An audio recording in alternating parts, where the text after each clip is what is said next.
जी, बिस्मिल्लाहिर्रहमानिर्रहीम। अस्सलाम वालेकुम। मैं हूँ बिलाल अहमद। उम्मीद है आप सब खैरियत से होंगे। ज़हीर केस में एक मरतबा फिर तारीख पड़ चुकी है।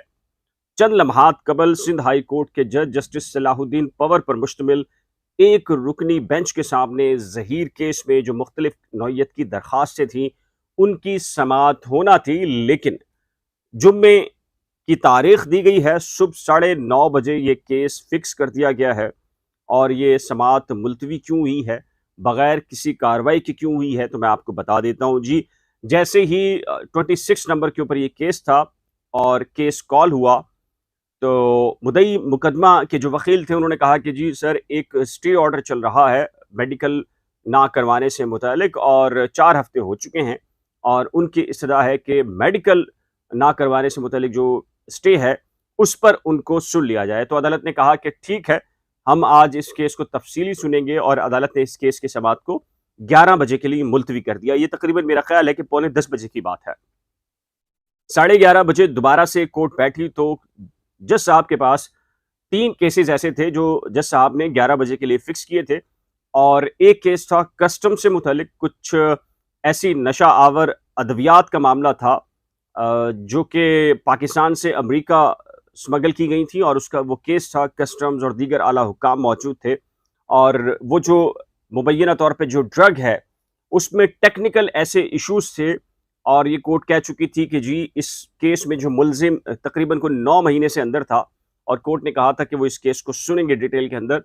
तो जैसे ही आर्ग्यूमेंट्स होना शुरू हुए, तो पता चला कि जी वो एक के बाद एक और एक के बाद दूसरा आर्ग्यूमेंट्स निकलता चला गया, और कोर्ट ने ये महसूस किया कि अगर अदालत इस केस को अर्जेंट कर देती है तो ये बड़ी ज़्यादती होगी, क्योंकि 9 माह से एक मुलजिम जो है वो जेल के अंदर कैद है, और इसमें ज़मानत की दरख्वास्त लगी है। तो अदालत ने ये महसूस करते हुए ज़हीर का केस और ज़हीर के केस के साथ कोई 1-2 केस और भी थे, उन सब के अंदर समाअत को मुलतवी करने की इस्तदा की। तो फिर मुद्दई मुकदमा की जानिब से ये कहा गया कि जी उनकी इस्तदा है कि जो स्टे ऑर्डर है वो इतना लंबा चल नहीं सकता।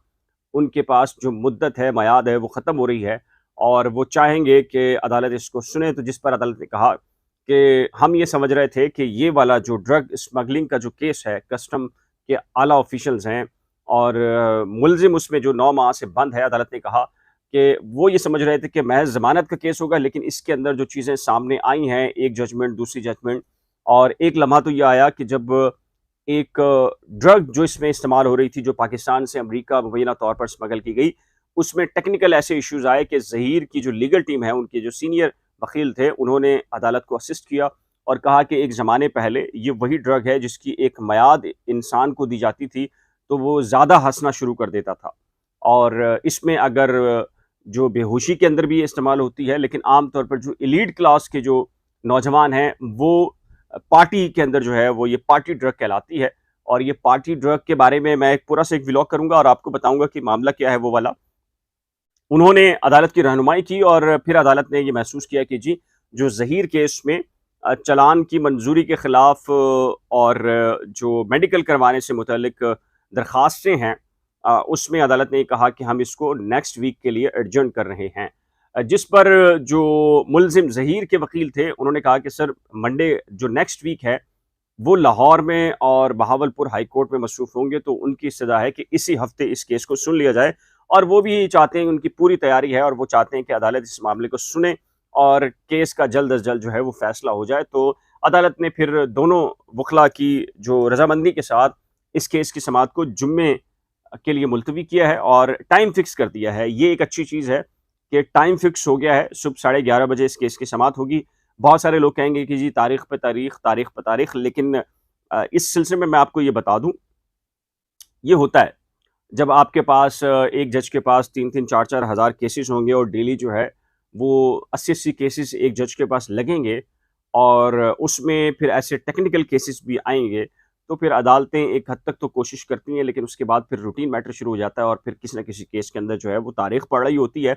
और आज ज़हीर के केस में भी बिल्कुल ऐसे ही हुआ है, और बहुत सारे लोग इस पे प्रोपेगेंडा भी करेंगे कि यूँ हो गया, फलाँ हो गया, यूँ हो गया, लेकिन टेक्निकल जो वजह आज जो थी, जो समझ में आने वाली है, वो कि अदालत ने 11 बजे फिक्स किया था इस केस को, लेकिन एक ऐसा केस जो कि टेक्निकल ग्राउंड्स पर था, कस्टम्स का, और पार्टी ड्रग एक आइटम है, और उसकी स्मगलिंग का इशू था, तो अदालत ने कहा कि चूंकि ये टेक्निकल मामला है, तो इसको सुनने के लिए अदालत जो है वो इस केस की समाअत को, बाकी केसेस की समाअत को मुलतवी कर रही है, ताकि अदालत एक केस सुने और एक केस का फैसला आ जाए, ताकि कोई जेल के अंदर मौजूद है तो वो जल्द अज जल्द बाहर हो, या उसको अंदर रहना है तो अदालत उसकी किस्मत का फैसला जो भी है वो कर दे। तो ये था मामला आज। और इसके अलावा ज़हीर केस में ज़ाहिर है कि ट्रायल कोर्ट, आपको पता है कि 12 अक्टूबर उसकी तारीख हो चुकी है। इस सिलसिले में आपकी राय क्या है? अपनी कीमती राय का इज़हार नीचे दिए गए कमेंट सेक्शन में ज़रूर तहरीर कीजिएगा। एक नए व्लॉग के साथ जल्द मिलेंगे, लेकिन उससे पहले रिक्वेस्ट है जी कि करंट अफेयर्स विद बिलाल और नई खोज को अगर आपने अभी तक सब्सक्राइब नहीं किया तो बराए करम सब्सक्राइब, वीडियो को शेयर, लाइक और बेल आइकन को लाज़िम प्रेस कीजिएगा। और साथ में मैं आपको ये भी बता दूं यहाँ पर कि प्रोपेगेंडा करने वाले थक नहीं रहे। उनके पास कोई खबर नहीं होती, पीछे पुरानी वीडियोस निकाल निकाल कर कोई ना कोई मसाला चाट बनाने की कोशिश कर रहे हैं, और वो मुद्दई मुकदमा और उसकी फैमिली के साथ हमदर्दी जताने के एक से एक नत नए किस्म के जो तरीके निकाल रहे हैं। लेकिन मैं आपको सच्ची बात बताऊं, इस केस के स्टेक होल्डर्स जो यूट्यूबर्स हैं, इस पूरे के पूरे केस को ख़राब करने में उनका मरकज़ी किरदार है, और इन यूट्यूबर्स को किसी भी फरीक से कोई हमदर्दी नहीं है। लालच है, डॉलर्स हैं, सब्सक्रिप्शन है, व्यूवरशिप है, और कुछ नहीं है। यही वजह है कि खामा-खा चीज़ें निकाल कर, खामा-खा एक हमदर्दी क्रिएट करने की कोशिश के पीछे, सिंपैथी बनाने के पीछे सिर्फ़ और सिर्फ़ एक ही मंसूबा नज़र आता है, और ये नापाक किस्म का मंसूबा। और बदकिस्मती से अनफॉर्चुनेटली इंसान मेहनत करके हलाल के तरीके से भी कमा सकता है, लेकिन बहुत सारे लोगों का ईमान कुछ कमज़ोर इस कदर होता है कि वो ये समझते हैं कि उनकी जो नई नस्ल है, अगर वो झूठ बोलकर, हराम कमाकर उनकी परवरिश कर दी जाए तो गलत नहीं है। जब ऐसे इस किस्म के लोगों की परवरिश होगी और इस किस्म की सोच होगी लोगों की, तो डेफ़िनेटली ये रास्ता उन्होंने खुद इंतख़ाब किया है। इसके नताइज जो भी होंगे डेफ़िनेटली वो जाने, उनकी आने वाली नस्लें जाने, हराम माल जाने। और ये तो हमने देखा है कि दुनिया के अंदर ही बहुत सारे लोगों को उसका जो मामला होता है वो सामने नज़र आ जाता है कि किसके साथ क्या होता है और क्या नहीं होता। ये बड़ा ही अफ़सोसनाक वाक़या है, और मैं इस बात पर पूरा तरीके से मुझे बिलीव है कि इस ये जो केस है, ज़हीर का केस, ये पाकिस्तान में 5th जनरेशन वॉर की सबसे बदतरीन मिसाल है। एक ऐसा केस जो कि लव मैरिज का केस है, उसके अंदर अगवा बराए तावान, मसाजिद के अंदर ऐलान से इनकार, ऐसी-ऐसी चीज़ें हुई हैं, ऐसी-ऐसी चीज़ें हुई हैं कि इंसान सोच नहीं सकता, और बल्कि शैतान भी नहीं सोच रहा होगा कि ये इंसान इस कदर भी, इतना भी आगे जा सकता है। मुल्क की रियासत को बदनाम करने का मामला हो, पाकिस्तान को बदनाम करने का मामला हो, मज़हब का इस्तेमाल हो, फ़िरका वारियत हो, सब कुछ इस केस के अंदर है। और अच्छा ये हुआ है कि इस केस में अब ज़ाहिर है कि मिनिस्ट्री ऑफ इंटीरियर खुद, अदालत ने उसको पार्टी एक सूट में बनाया है। तो डेफ़िनेटली जब अदालत के अंदर मामला आएगा, जीआईटी बनेगी, तो दूध का दूध और पानी का पानी होगा। और उससे पहले ये ज़ाहिर है कि आपस के जो इख्तलाफ़ात हैं इनके खुलकर इसीलिए आ रहे हैं कि इनको पता है कि इनके साथ अब आगे होने क्या जा रहा है, और ये सेफ़ पैसेज तलाश करने के लिए एक-दूसरों से राब्ते कर रहे हैं, और सब चीज़ें पता चल रही हैं। तो एक नए व्लॉग के लिए दीजिए इजाज़त। खुदा हाफ़िज़।